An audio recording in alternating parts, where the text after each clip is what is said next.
세상에는 하천이 있고 강이 있고 바다가 있다. 하천이 모이면 강이 되겠지만 그러나 강이 모인다 한들 바다가 되겠는가?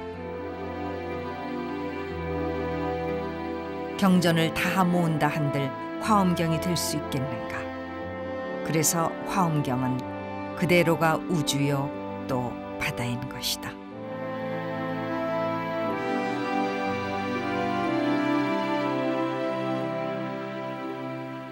화엄경이라는 건요, 바다다 하는 것과 똑같습니다. 바다. 화엄의 바다에서 대선사는 다시 우주를 품에 안았다.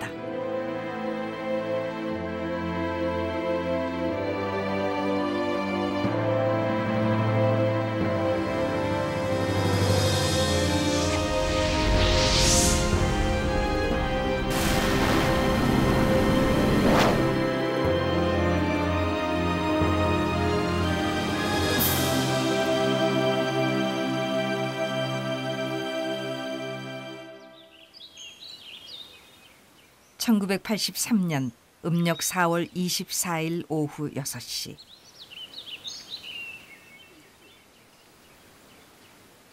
타너 스님은 당신의 죽음을 예지했던 그날 그 시간 원적의 세계로 떠날 채비를 하고 계셨다. 스님, 여여하십니까? 그럼 여여하지. 법연이 다 하신 것 같습니다. 한 말씀 남겨주십시오. 일체 말이 없어.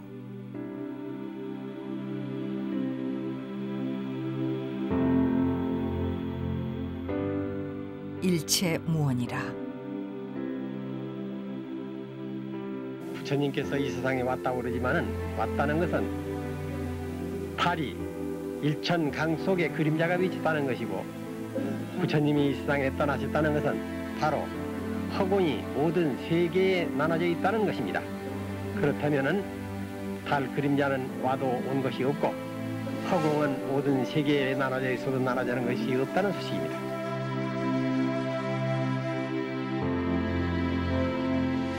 삶과 죽음이 둘이 아니니 육신의 인연이 다 했다고는 하나 떠나도 떠나는 것이 아니다.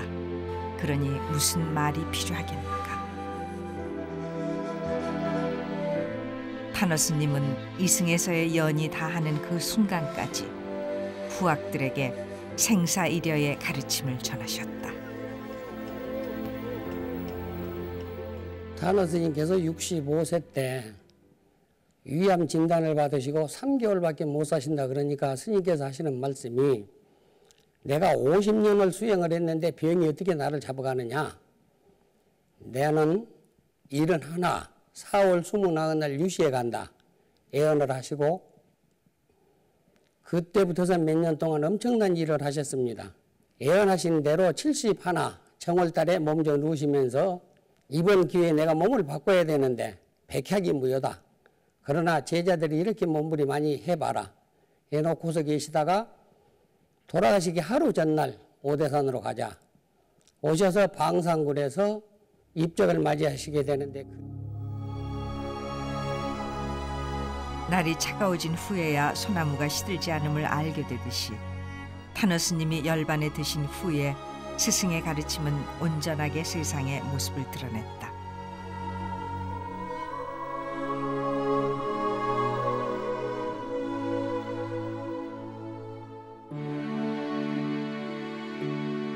그것은 부처님의 깨달음의 세계를 전하는 경전으로 예로부터 대승불교의 총화로 불렸던 화엄경의 한글 번역본이었다.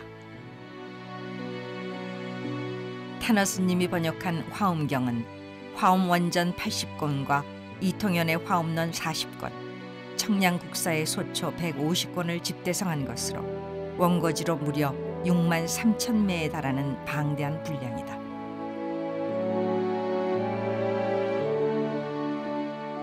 화엄경 외에도 삼위승의 지침서인 초발심 자경문에서부터 초학자들이 배우는 4가지 경전인 사직과 수행의 방법을 서술하고 있어 선가에서 특히 중시 여기는 능엄경을 비롯한 사교, 또 육조단경과 보조법어, 그리고 유교와 도교의 가르침까지 수많은 장서들이 탄어 스님에 의해 한글로 번역됐다. 그 가운데서도 특히 화엄경의 번역은 1600년 불교 역사의 첫 쾌거로 역사에 길이 남을 업적으로 평가됐다.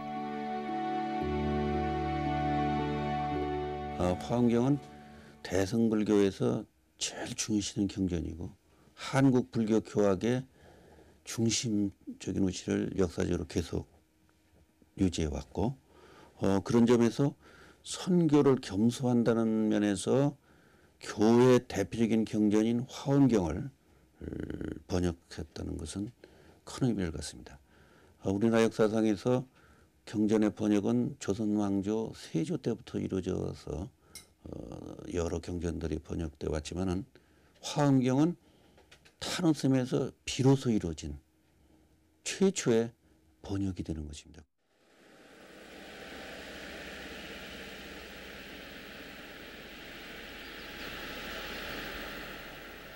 붓다의 49년간의 설법을 망라한 화엄경이 탄어 스님에 의해 한글로 본격적으로 번역되기 시작한 곳은 오대산 월정사였다.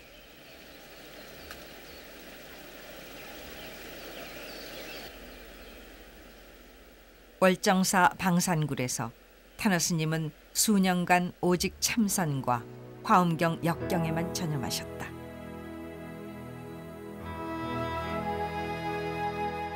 화엄 삼매에 빠져있던 탄어 스님이 세간의 모습을 드러낸 것은 교육 불사와 관계가 있는 일이 있을 때뿐이었다. 당시만 해도 경전은 모두 한문으로 돼 있어 읽는 것조차 쉽지 않았던 시절, 스님은 후학들을 위해 역경불사라는 원력을 세우셨던 것이다.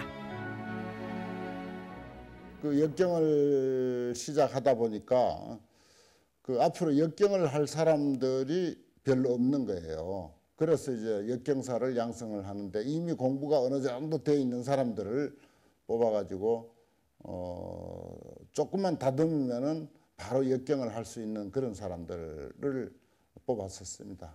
그런데 그때 마침 선발 시험에도 이미 번역이 들어 있었어요.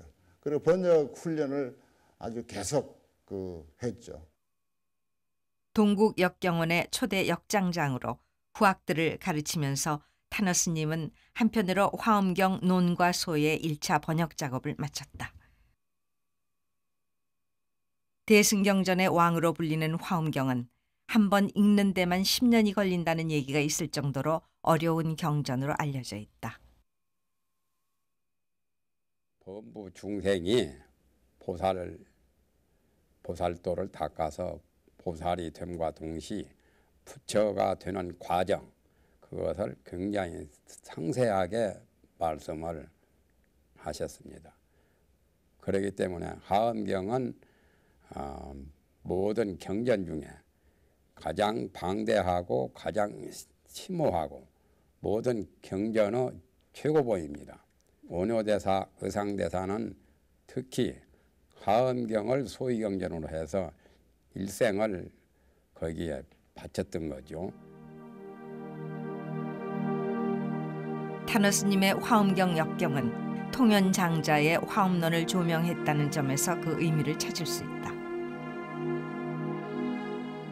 당시만 해도 청량국사의 화엄소초 위주의 법이 전해졌었고 통연장자의 화엄론은 연구가 등한시됐던 시절이었다.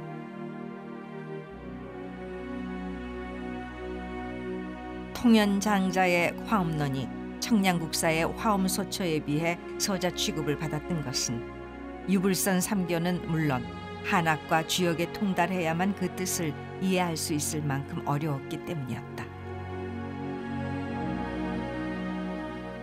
선가에서는 그 청량국사의 소초가 학문적으로 내지 문학적으로는 아주 미문이고 아름다운 문장과 표현이 좋은 건 사실입니다만은, 그러나 툭 터진 소견으로 시원시원하게 화엄경을 파헤친 것은 통연장자 화엄론에 못 미친다. 이렇게 이제 정평이 나 있습니다. 두 가지를 평할 때. 그래서 이제 대개 선사들은 화엄론을 의지해 왔습니다. 선사들이나 읽을 수 있을 만큼 어렵다는 화엄경의 번역. 산중에서 이루어진 탄어 스님의 화엄 함론의 역경 작업은 수년간 쉼없이 계속됐다. 그러나 후학들을 위한 역경 불사는 고난의 연속이었다. 보릿고개를 지나던 시절이라 쓸만한 잉크며 원고지를 구하는 일까지 모두 힘든 과정이었던 것이다. 탄어 큰 스님께서 도문을 불러서 말씀하시기를 웬일인지 쓸 때는 잉크가 번지지 않았는데 써놓고 보면 나중에 잉크가 번지고 그래서 암만 해도 그 화음 성중이 나의 노고를 미루는 것 같다. 그러나 나는 급하다. 꼭 써야 되겠다. 그러니까 잉크가 번지지 않도록 그 원고지가 잘 되도록 하라 해서 이제 전국에 이제 그 복덕과 지혜가 겸비한 분들을 일일이 호명을 못 하겠습니다만은 그분들에게 이 사정 얘기하고 보현 행원의 노래라든지 또 108번뇌, 20수 번뇌의 노래를 불러가지고 그것을 정성을 모아가지고 잉크를 사고 원고지를 사고 드렸더니 하나도 안 번지고 나중에 탄어 큰 스님께서 도문 3병 남았다 이렇게 하시면서 기뻐하시고 부처님 이 합장이 보리화가 되게 하소서. 부처님 스승의 역경 불사를 위해 제자는 탁발에 나섰다. 이 세상에 제자는 화엄학의 대가인 균여대사가 보현보살의 10대 원을 향가로 지은 보현행운가를 부르며 전국을 돌았다. 선행을 행하면서 그 마음을 청정히 하여 깨달아라. 전법을 위해 시작한 화엄경 역경불사의 어려움을 법을 전하며 극복해냈던 것이다. 년지음일세 과거세로부터 현재세에 이르도록. 탄어 스님의 화엄경 역경은 통연장자의 화엄론을 명쾌하게 해석했다는 것 이외에 또 하나 중요한 특징을 갖고 있다. 그것은 직역을 통해 경전의 원뜻을 충실히 지켜냈다는 것이다. 직역을 선택한 것은 혹여 번역본의 역자의 사견이 더해지는 것을 경계하기 위해서였다. 탄어 스님의 그 역경의 특징은 직역에 있습니다.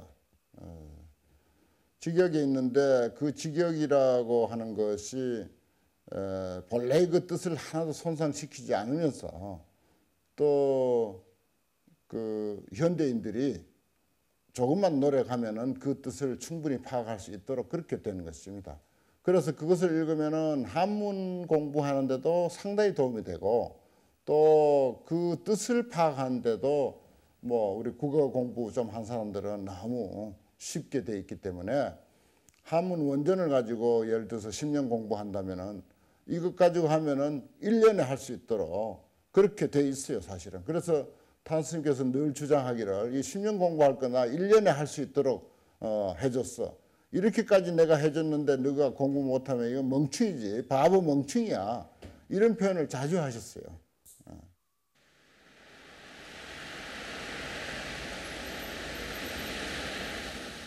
전체 인구의 90% 이상이 불교를 종교로 받아들이고 있고 전 세계적으로 불교학이 가장 융성한 나라인 일본. 일본 불교는 일본인의 생활 속에 깊이 뿌리를 박고 있다. 이런 일본에서도 화엄경은 부처님의 깨달음을 전하는 최고의 경전으로 추앙받고 있다.仏が悟った後初めて華厳経を説いたところ、それは悟りの内容をそのまま説いたので、その優れた弟子たちも誰も分からなかったというふうにされていますので、これが華厳経が尊重された理由の一つです。もう一つは華厳経自体の中にいろいろな教えが含まれているということです。華厳経はご存知のように非常にこの大きな経典ですから、その中には全ては心であるという、あるいは菩薩はいかに修行していくかといったことがさまざまな教えが説かれています。일본 불교 학계에서는 지난 수십 년간 화엄경에 관한 연구가 활발히 진행되고 있다.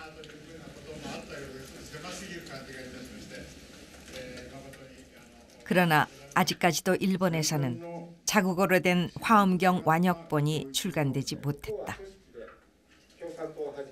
학자마다 토가 다르고 해석이 달라 한자를 섞어 쓰는 언어를 가지고도 인도 경전에 의존한 연구가 이루어지고 있는 것이다.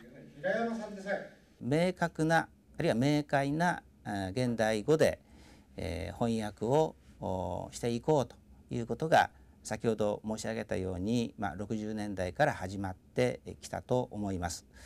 でその一環として華厳経の翻訳、も行われたわけですが、ただ残念ながらまだ華厳経に関しても、それから華厳経の注釈書ですね、単元記などをはじめとする注釈書、あるいはこの立元の新華厳経論につきましても、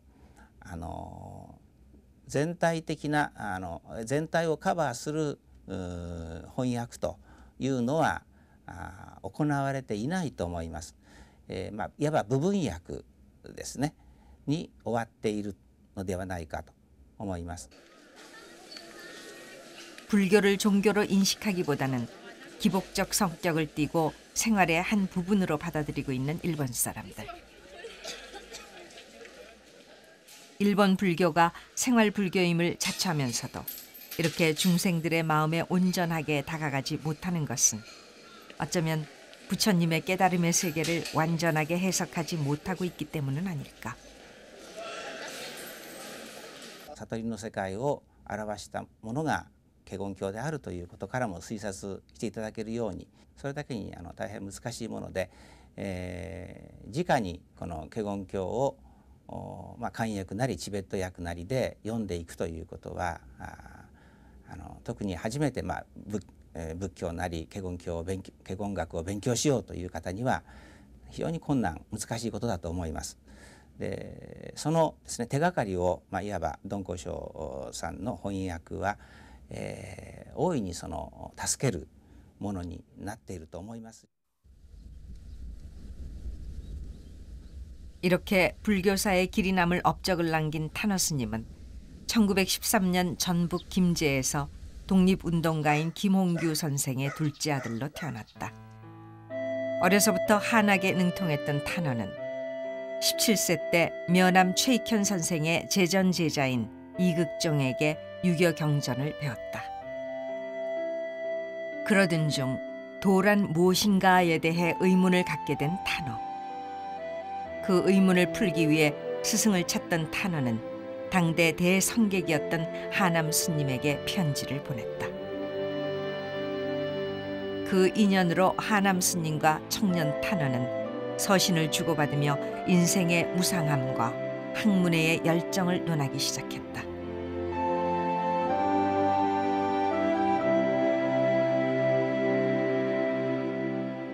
당시 하남 스님은 얼굴 한 번 본 적 없는 탄허의 식견과 구도의 열정을 찬탄했다.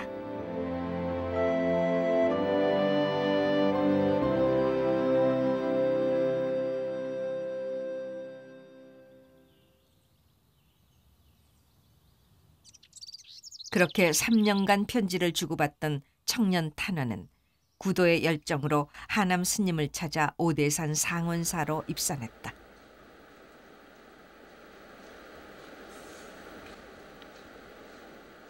이때가 속가 나이 22살 때 일이었다. 내가 노장사상을 연구하다가 내가 중이 된 사람이거든. 선생이 없어서. 내가 20절부터 노장사상에 파고들다가서 선생님이 오셔서 그래서 선생을 사방으로 보다가 방한암 스님이 유명하다는 말 듣고서 편지를 해보고 참 도가 있는 선비 같아서 1년, 이때 3년, 한 3년 서로 편지로 굉장히 연애가 깊어졌단 말이에요. 그러다가 따라와서 주인님이 진리를 구하던 22살의 야심만만한 청년은 속세와의 모든 인연을 끊은 채 출가 수행자가 되었다. 그리고 허공을 삼킨다는 탄어라는 법명을 받고 거대한 우주의 진리를 찾기 위한 구도의 길에 나섰다. 출가 이후 내리 3년을 오직 무건과 참선에만 몰두했던 탄어는 유학과 도학에 이어 불법도 단박에 깨쳤다. 탄어 스님은 당시의 감회를 이렇게 전했다. 무건과 참선 수행을 한 후에 서장을 펼치니 비로소 글자 위로 그 뜻이 새겨져 무지개 빛을 발하기 시작했다. 중된 뒤에 3년 만에 스님께서 자꾸 이게 보라고 보라면서 이래 가보라며 그려보려고 해보지 않았습니다. 매일 그래도 그리는 사람 글 좀 봐야 돼. 그래 7년을 봐서 사무소에서 뒷방에서 선박 뒷방에서 그걸 보게 된 거지. 하남 스님은 예로부터 선가에 내려오는 보조국사의 도노점수 수행법을 탄어 스님에게 일러주었던 것이다. 당시 하남 스님과 탄어 스님은 사제간이 아니라 마치 도반처럼 학문을 논하곤 했다. 스님이 22살밖에 안 잡섰지만 원체 지식이 훌륭하고 그러니까 다 어른 노소간에 다 어른 대접하고 그랬어요. 예. 하남 스님은 말을 걷고 하남 노신께서 사자분이시지만 스님 참 말할 수 없이 애끼셨어. 굉장히 애끼셨다. 나이를 막론하고 법의 경지가 높으면 스승 대접을 하는 것이 불가의 법도라고는 하나 이 일은 실로 파격이 아닐 수 없었다. 파격은 이뿐이 아니었다. 선교 겸수의 인재 양성을 위해 상원사에 승려 연합 수련소가 설치됐는데 탄어 스님이 중강을 맡게 된 것이다. 하남 스님은 증명으로 앉으시고 그 다음에 대중은 듣고 탄어 스님은 글을 이제 새겨서 읽으시고 다 읽고는 이제 일과를 정하잖아요. 어느 하루에 몇 장씩 정해서 그걸 이제 그 전날 공부해가지고 그 의심 나는 거 한 번 새긴 다음에 의심 나는 거를 하남 스님한테 질문하면 하남 스님이 답해 주시고 이제 그런 식으로 공부를 했죠. 당시 탄어는 불과 27 나이에 훗날 조계종 종정을 지낸 고암 선사와 타농 선사에게 화엄경을 설하기도 했다. 탄어 스님은 출가 이후 16년의 세월을 오대산에 머물면서 그렇게 수행에 매진했다.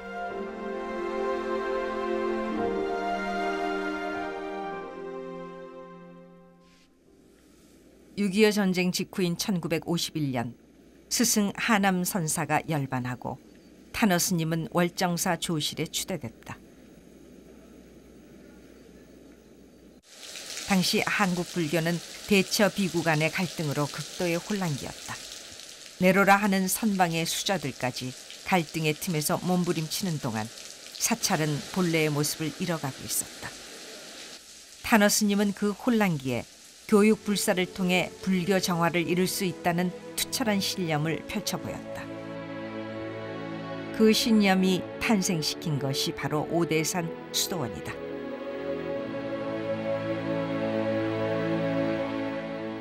승속을 막론하고 당대 젊은 지식인들이 교육의 대상이 되었다. 오대산 수도원에서도 탄어 스님은 정해쌍수, 즉 선교일치의 수행법을 실천하고자 했다. 정화의 상처를 많이 받고 또 정화한이라고 주로 젊은 성녀들이 공부를 소홀히 하게 되니까 조계종은 원래가 참선하는 불입문자를 주장하고 경 같은 거 다른 지식에 대해서 너무나 외면하기 때문에 그래서는 안 된다. 불교를 이끌어 가려면 잘 알고 또한 부처님의 법문도 해박하게 동양의 모든 성현들의 말씀에도 막힘없이 두루두루 사무쳐 잘 알아야 된다는 그러한 사상에서 그 교육 풍토를 세우자는 그런 뜻에서 그 수도원을 개설했습니다.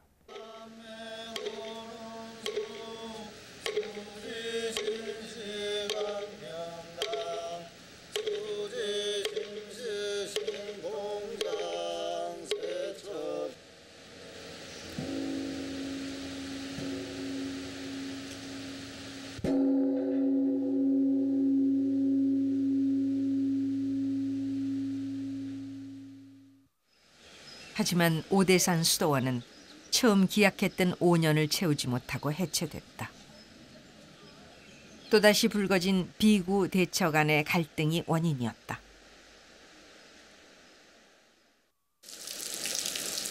무력을 앞세운 대처승들의 경내 난입이 시작되자 수련생들과 비구승들은 맞서 싸우고자 했다. 하지만 타너 스님은 오히려 싸울 시간이 있으면 차라리 공부를 하라고 호통을 쳤다.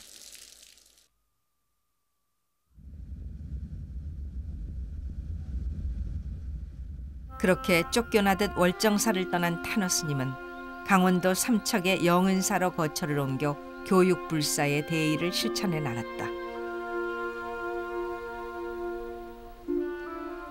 이미 타너의 학식과 선풍이 알려진 터라 그 소문만 듣고 영은사 수도원을 찾아온 수자들이 30여 명이 넘었다.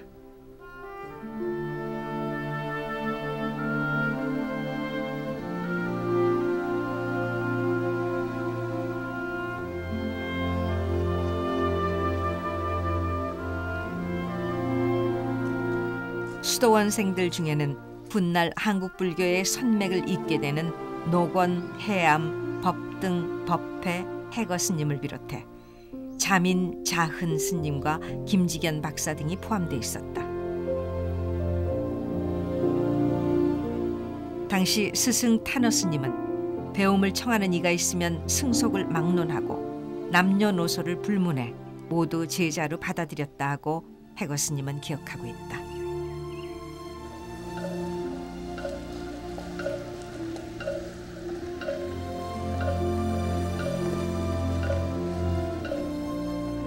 공양 시간도 아까워 하루 2끼만 먹고 수행을 했던 치열하고 치열한 시간들이 하루같이 이어졌다.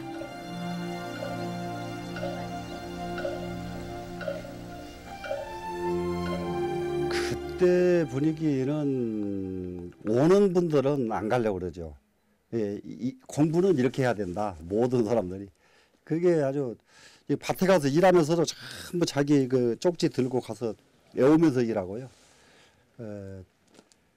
그 산에 나무하러 가게 되는 울려가는 날이 있는데 그날 지게 짊어지고 올라가면서 전부 외우고 또 짐 지고 내려오면서 또 외우고 내려오고 가서 일할 때만 잠깐 잊어버리고 일하고 분위기가 그랬거든요. 참 그래 공부는 그렇게 한번 그런 분위기 그런 이 결사도량이 지금 다시 만들어져야 됩니다.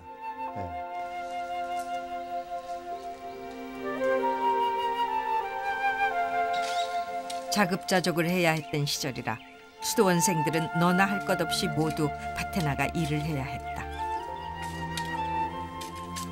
하지만 밭을 갈면서도 경전구절을 되뇌어야 했다.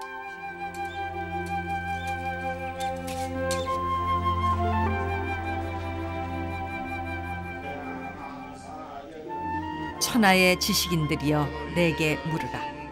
묻지 않으면 모두 안 것으로 여기고 내가 물을 것이다.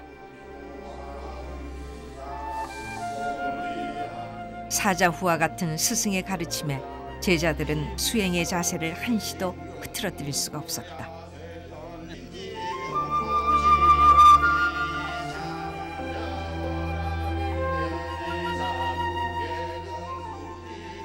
당시 타너 스님은 유불선 3교를 넘나드는 동양사상 전체를 아우르는 폭넓은 강의를 했는데 이것은 다른 절집에서 이루어지는 강의와 사뭇 다른 것이었다.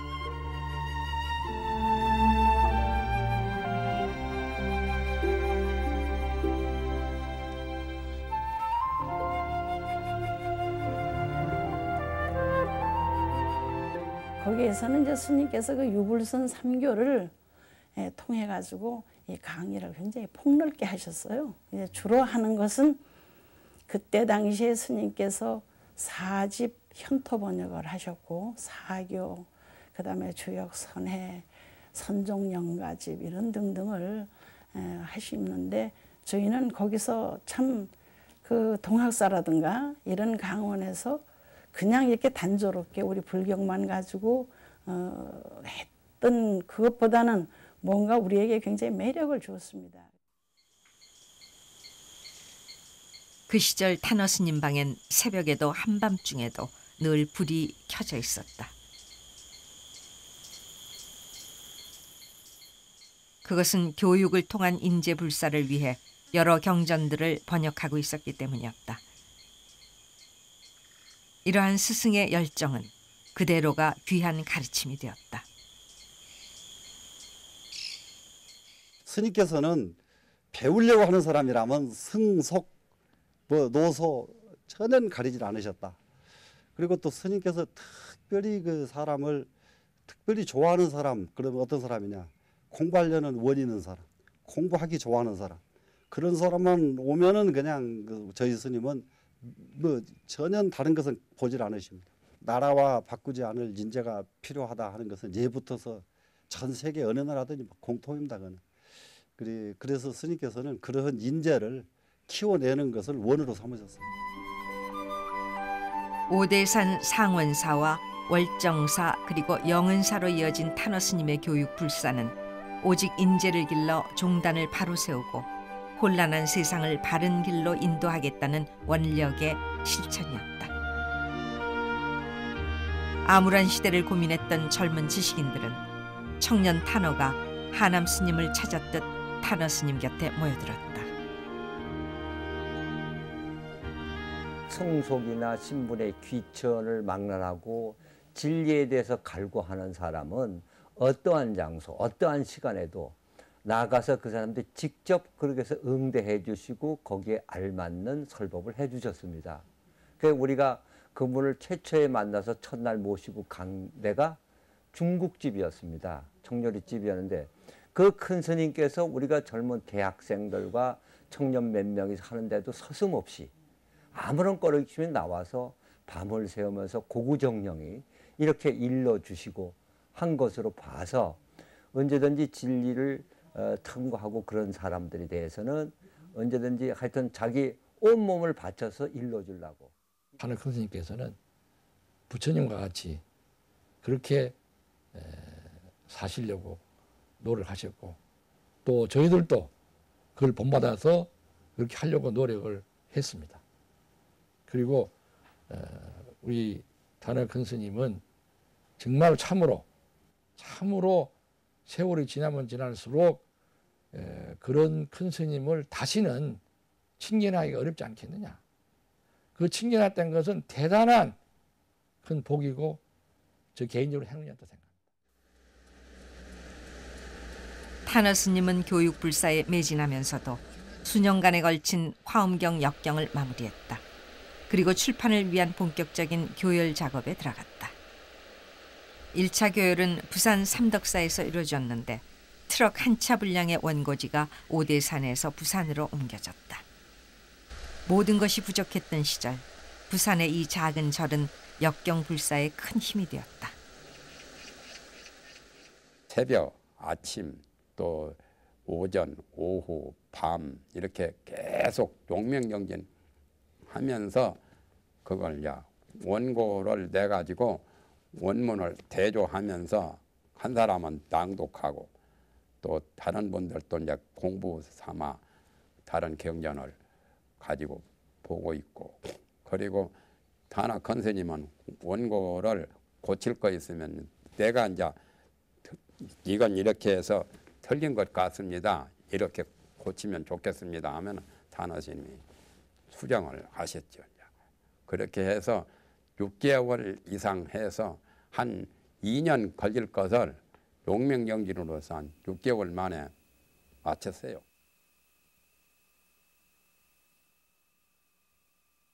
화엄경 원문과 번역 원고를 일일이 입으로 읽고 뜻을 풀이했다. 교열 작업은 마치 수행의 한 과정처럼 치열하게 이루어졌다고 당시 교열 작업에 참여했던 스님들은 한결같이 전하고 있다. 모두 한 대여섯 분이 교정을 보시는데, 그때 이제 그 원고를 제 입으로 그 원고 한 차를 다 읽은 거예요. 이제 읽으면은 이게 이제 한문하고 한글 이제 번역하고 같이 섞여져 있어 놓으니까 이제 또 빨리 읽어야 또 되니까, 그래서 이제 빨리 읽으면은 이제 스님들께서 뭐 이제 또 빠진 거는 빠진 거 이제 그런 거 잡아내시고, 그래갖고 그 해 이제 봄서부터 이제 늦가을까지 그 교정을 초교지요. 이제 제1교 초교기 때문에 이제 또 제일 중요한 교정이었고, 그래서 그것을 이제 모두 보셨어요.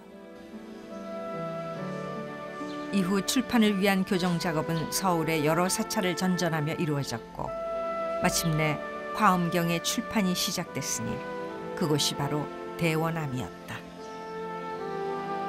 옛날에는 이게 이제 대원암 법당이 일자로 되어 있고, 법당 뒤에가 요사체가 있어가지고 스님이 거기를 기거를 하시면서 사진식작이 2대를 가지고 이 법당 옆방에서 조판을 시작했고, 그 뒤에서 스님 방에서는 사진식작에서 나온 오탈자를 다시 바로 잡아서 수정 교정을 여기서,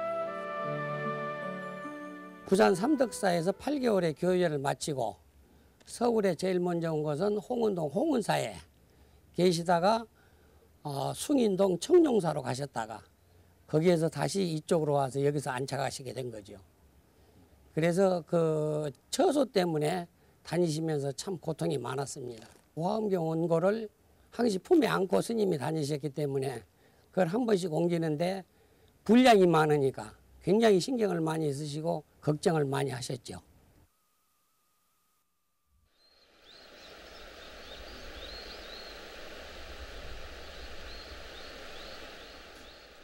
화엄경 출판이 이루어지는 동안 탄어 스님은 교육 불사를 위한 작은 터전을 마련했다. 그곳이 바로 자광사다.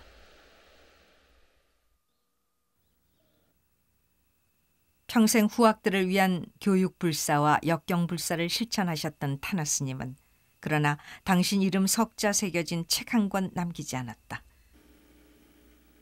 진리의 말씀, 부처님의 말씀을 옮길 뿐 또 하나의 사견을 남기길 원치 않은 것이 그 이유였다.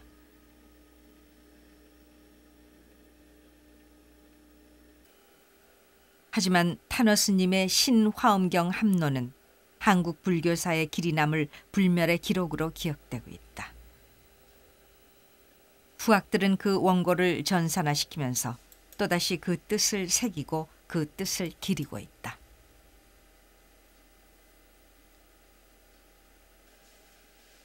탄어 스님의 유언 중에서 가장 핵심적인 것은 불교를 전 세계로 널리 퍼뜨려서 광도 중생하려고 하는 것이었습니다. 그것을 하기 위해서 자강사에서는 첫 번째로 국제선언과 국제강언을 준비하고 있습니다. 국제선언은 이미 개원을 하였고 국제강언을 개원 준비 중에 있습니다. 그리고 그렇게 해서 국내인뿐만 아니라 국외인들도 자강사에 와서 불교를 공부하고 또 참선 수행을 하여 다른 불자들을 가르치고 이끄는 사람을 길러내는 데 주력하고 있습니다. 출가 산문에 들어선 이후 수백 건에 달하는 경전을 현토 역해하고 출간해냈기에 탄어 스님은 학승이요 대강백으로 알려져 있다. 그러나 스님을 곁에서 지켜본 제자들은 탄어 스님이야말로 불가의 전통인 선과 교를 겸수한 대선사로 기억하고 있다. 스승 탄어는 생불이었으며 그 자취는 평생이 지나도록 사라지지 않는 향내라는 것이다.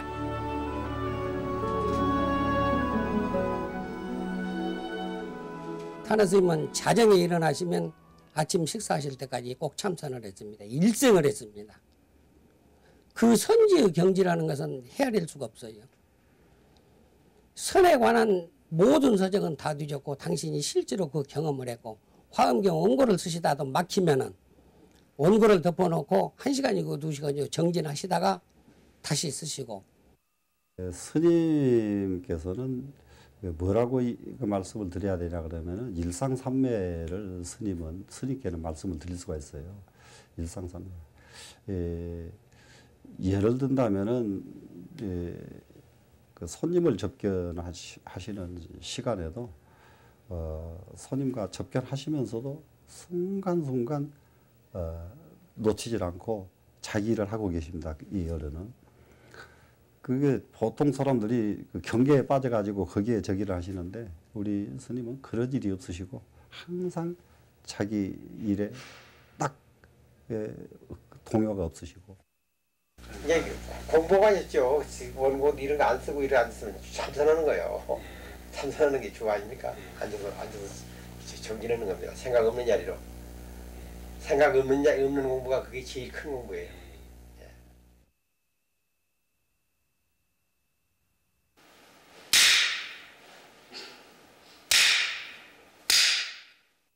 경전을 멀리하고 면벽 수행만 하는 것도 이력에 집착해 선을 따르지 못하는 것도 진리가 될 수 없으니 선에 들기 위해 경을 읽어야 하고 화엄을 가까이 하기 위해 선에 들어야 한다고 가르치셨던 탄어 스님. 선은 곧 부처의 마음이요 교는 곧 부처의 말씀이니 이것을 두고 어찌 하나가 아니라고 할 것이며 이것을 어찌 둘로 나눌 것인가. 탄어 스님의 이런 가르침은 보조국사의 정해쌍수 정신을 계승한 것이다.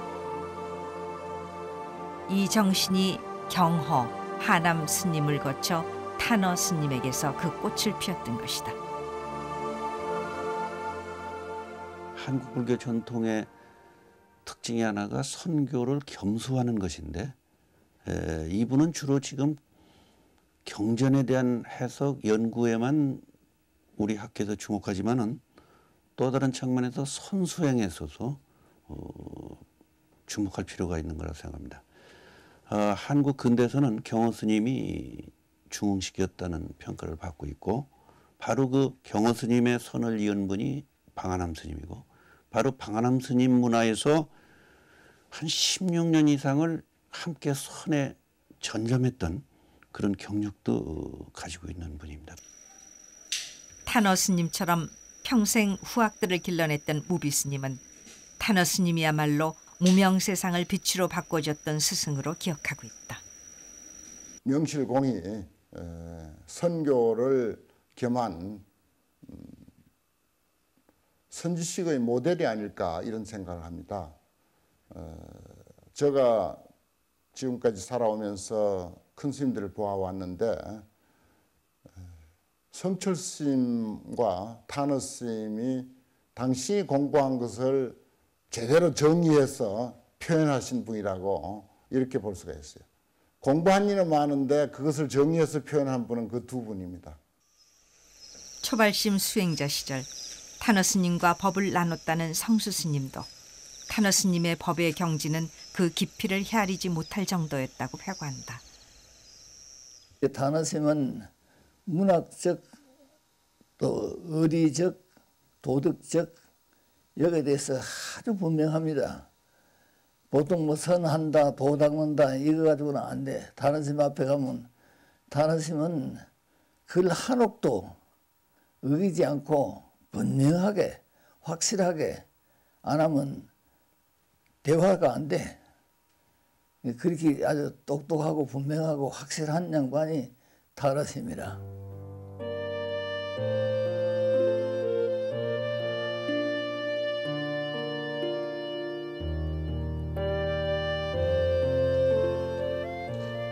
오직 부처님 법대로 살면서 우주 법계의 진리를 중생계에 전했던 탄어 대선사.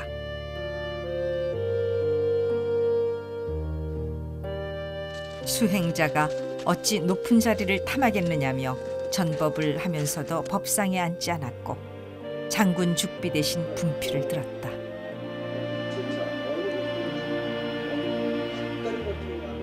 나는 한 잔의 물과 같다고 늘 스스로를 낮췄다. 김타라의 힘이 지금 한 잔 물을 쥐고 있는 사람이죠. 예? 그 종단적인 문제에다, 이 국가적인 문제에다 비할 같으면 김타라는 지금 한 잔 물 가지고 있는 사람이에요. 허나 그 한 잔의 물은 바싹하게 마른 대지를 적시는 단비였다. 부처님의 법이요 지혜요 그대로가 깊이를 알 수 없는 바다였다. 그리고 광엄장대한 우주였다. 이제 법신으로 화한 탄어 스님이 품은 대우주는 무명의 세상에 한 줄기 가르침으로 전하고 있다. 산은 어이 높고 물은 어이 흐르는가. 둘은 시방 모두 허공에 떠있네.